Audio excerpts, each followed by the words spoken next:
Tesla most likely does not even hold inventory of this exact Cybertruck trim with these hardware changes. The vehicles are built to order, with deliveries not expected until June.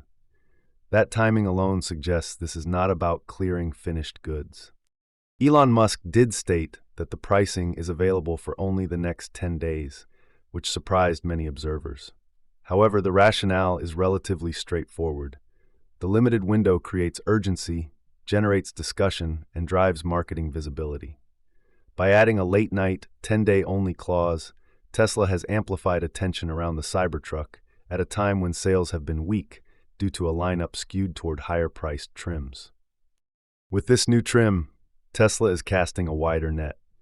Sales performance to date has been constrained by higher price points, and this offering represents what is arguably the strongest Cybertruck configuration released so far. Following backlash over the rear-wheel drive situation, Tesla retained many of the features customers consider essential. The broader appeal of this configuration may also create some degree of upsell, with a portion of new interest converting into higher-priced trims, where Tesla likely does carry some inventory. There is also a supply chain dimension.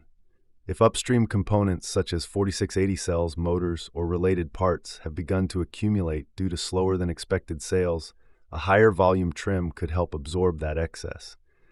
A lower margin variant, produced at greater scale, would support utilization and potentially unlock economies of scale, provided demand proves sufficient. The 10-day window functions as a compressed market test. Rather than releasing a variant and waiting months to evaluate traction, Tesla will obtain near-immediate order flow data.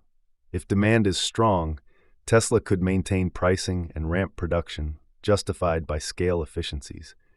If demand is tepid, the company could raise the price by several $1,000s in early March and transition to a higher-priced, higher-margin configuration for the coming quarters. When asked how much the Cybertruck would cost after the 10-day period, Elon responded that it depends on how much demand is seen at the current price level. The objective is clear: test the market and gather actionable data as quickly as possible. There is little likelihood that Tesla would end Cybertruck production. The company has invested hundreds of millions of dollars in new manufacturing techniques, supply chain development, and technology specific to this platform. Moreover, Elon has stated that the Cybertruck will eventually serve as an autonomous cargo and goods delivery vehicle. That expands the addressable market beyond consumer preference and into utility-driven demand. The Cybertruck also occupies a distinct form factor within Tesla's lineup, unlike the more closely aligned Model S and Model X. Strategically, it fills a different role. Additionally, Tesla may still have operational levers to pull on this production line. The scaling of dry battery electrode technology for 4680 cells, which has received limited public attention, is likely at least partially responsible for the new sub-$60,000 starting price. That development was critical to cost reduction, and this pricing move appears to reflect progress on that front. There are specific configuration changes. The lower-priced trim will not include the undervault storage, meaning the subtrunk or additional storage compartment is removed. Regarding suspension, Tesla confirmed that coil springs are industry standard, and combined with dual-valve adaptive dampers, ride quality has not been compromised. While off-road capability may be reduced, for customers primarily seeking an on-road truck, this configuration should remain compelling. If Tesla cannot generate demand at this price point with these features, it would likely prompt internal reassessment of the vehicle's design and broader market appeal.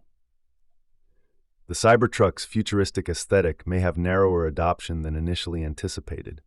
However, given the magnitude of capital already invested, it would be more logical to continue development and, in a worst-case scenario, pivot the platform toward autonomous goods delivery rather than cancel the program outright. It is also important to set expectations around reported results. Deliveries for this trim do not begin until June. As a result, any sales increase attributable to this offering will not meaningfully appear in Q1 and only marginally in Q2. The clearer impact will likely be visible in late Q2 and primarily in Q3. Beyond product strategy, Tesla's safety performance remains, in many cases, underappreciated by the general public. Anecdotal accounts continue to circulate, including one widely shared story in which a driver lost consciousness while operating a Tesla with FSD engaged. The system reportedly detected the issue, slowed the vehicle, activated hazard lights, and pulled safely to the shoulder. While such stories are not new, they reinforce ongoing debates around advanced driver assistance systems and autonomy. On the commercial front, Tesla is actively expanding infrastructure.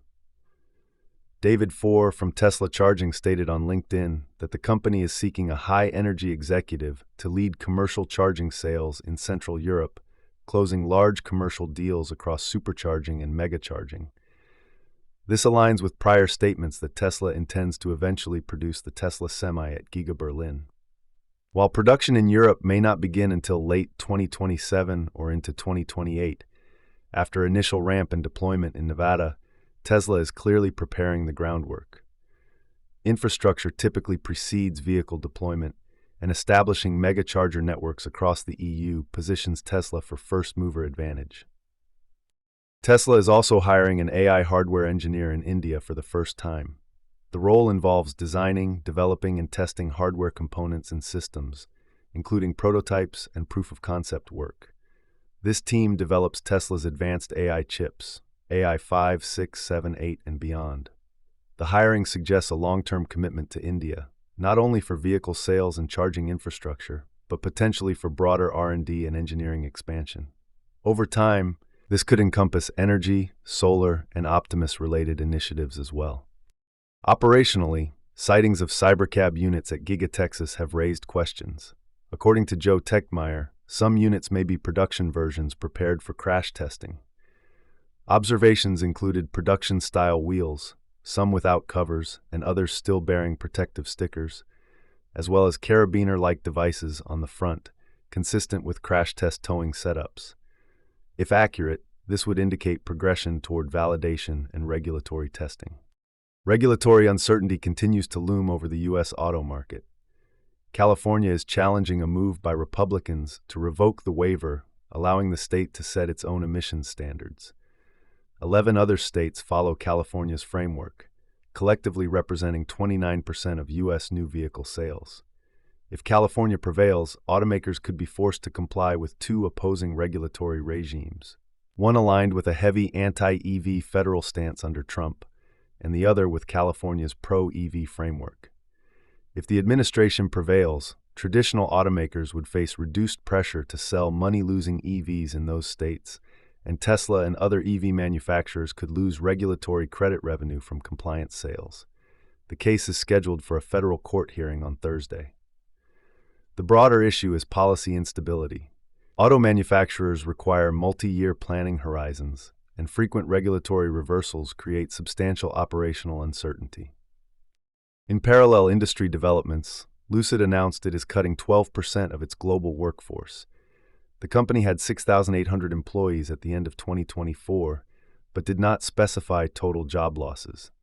Management stated the restructuring is intended to streamline operations, improve efficiency, and support gross margin improvement and long-term growth. Tesla also faces legal headwinds. A judge declined to overturn a $243 million verdict related to a 2019 fatal crash in Florida involving autopilot. The jury assigned 2/3 of the blame to the driver and 1/3 to Tesla, while punitive damages were assessed solely against Tesla.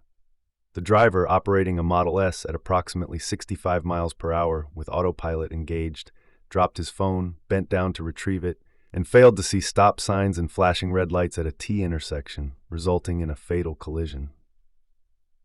Under Florida product liability law, the jury found that autopilot's design was defective because it could be activated on non-highway roads, that the attention monitoring system was inadequate, and that public commentary about the system's capabilities contributed to reckless disregard or indifference to safety risks. Notably, the driver had 23 autopilot strikeouts in the months leading up to the crash, yet was able to re-engage the system repeatedly. This was the only jury verdict to go against Tesla. Prior autopilot and FSD trials have resulted in verdicts in Tesla's favor. However, the concern extends beyond financial exposure to legal precedent. The ruling could encourage further litigation related to ADAS marketing and system design. Tesla plans to appeal, filing a notice that would advance the case to the U.S. Court of Appeals. Given the potential precedent-setting implications, continued legal escalation is consistent with the company's broader strategic interests.